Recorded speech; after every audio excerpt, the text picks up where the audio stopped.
उपवासाचे तेच पदार्थ खाऊन आपण कंटाळतो। त्यामुळे मी आज तुमच्यासाठी घेऊन आलेली आहे नवीन रेसिपी, उपवासाचे कुरकुरीत भजी। चला तर बघूया रेसिपी। नमस्कार मंडळी, तुम्हा सर्वांचे खूप खूप स्वागत। आज आपण बनवणार आहोत उपवासाची कुरकुरीत भजी। त्यासाठी मी इथे 1 कप साबुदाणा मी भिजत घातला होता 5-7 तास आधी। मी इथे 1 कप भगर घेतली आहे, यालाच वऱ्याचे तांदूळ असं सुद्धा म्हणतात। दही भगर या भांड्यामध्ये आपल्याला भाजून घेणार आहोत। त्याच्यामध्ये मॉइश्चर असेल ते निघून जावं यासाठी आपण 2 ते 3 मिनिटं याला मंद आचेवर भाजून घेणार आहोत। ही भगर मी 2 मिनिटं भाजून घेतली आहे। त्याचा रंग बदललेला नाही आहे, तुम्ही पाहू शकता। रंग बदलू द्यायचा नाही आहे। आता याला थंड करून मिक्सर मध्ये याला बारीक करून घ्यायचे आहे, बारीक पावडर बनवून घ्यायची याची। आता याच भांड्यात मी शेंगदाणे भाजून घेते।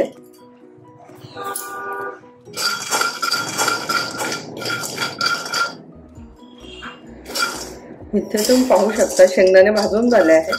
आता मी हे काढून घेते। इथे भगर आणि शेंगदाणे थंड होतात तोपर्यंत आपण बटाटे सोलून घेणार आहोत।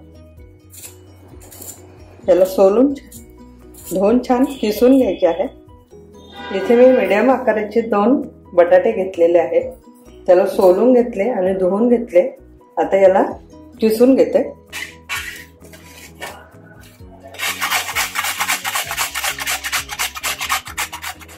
हा बटाटा किसून घेतलेला आहे, यामध्ये आपण पाणी घालूया।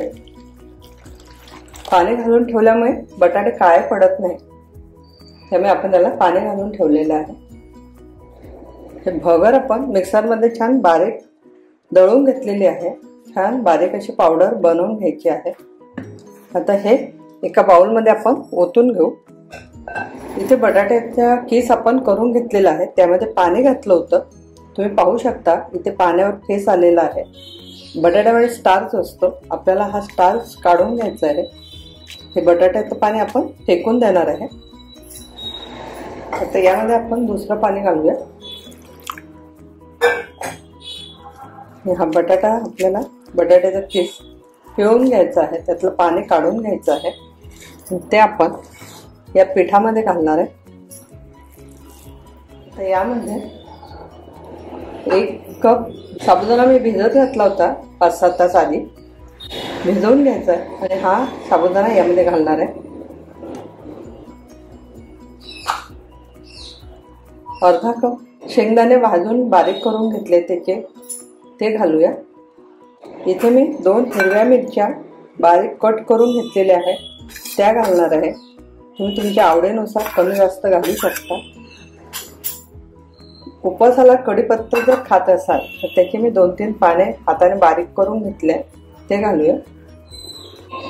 पाव टेबलस्पून याच्यामध्ये मी जिरं घालणार आहे आणि चवीनुसार उपवासाचं मीठ यामध्ये घालायचं आहे।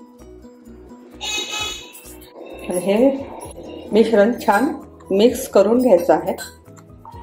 यामध्ये आपण दही घालणार आहे, जवळपास 1 कपाच्या जवळपास दही आहे। तर यामध्ये थोडं थोडं घालून आपण भिजवून घेऊ।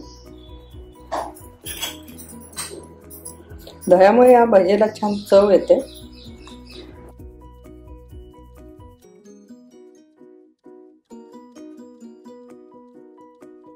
हे पीठ हाताने छान मिक्स करून घेते।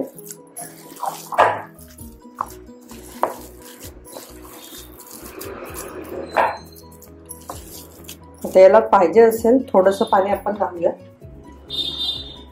दह्याचं भांड विसरून मी थोडं पाणी घालते। अगदी पातळ असं पीठ भिजवायचं नाही आहे।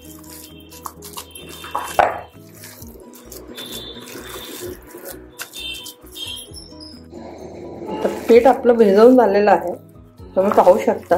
इतपत घट्ट आपल्याला भिजवायचं आहे, खूप पातळ नको आहे। हे पीठ भिजवून तयार आहे। आता आपण गॅसवर तेल गरम करायला ठेवू, तोपर्यंत हे पीठ तेल गरम होईस्तोवर मुरते। तेल छान गरम झालेलं आहे। आता आपण गॅसची फ्लेम मीडियम ठेवून हे भजे आपण तळून घेणार आहोत।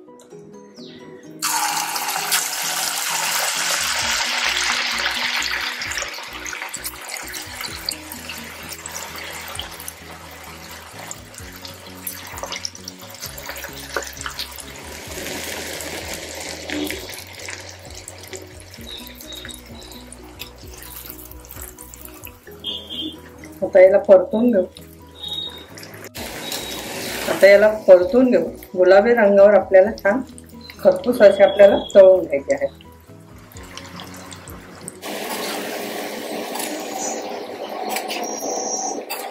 आता ब्राऊन रंग आलेला आहे आपण आणि भजी पण वरती आलेली आहे, तुम्ही बघू शकता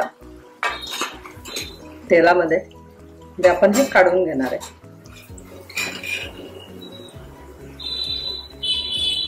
एका टिश्यू पेपरवर आपण काढून घेऊ, त्यामुळे त्याचं तेल हे निघून जाईल अतिरिक्त. ही आपली उपवासाची कुरकुरीत भजी तयार झालेली आहे.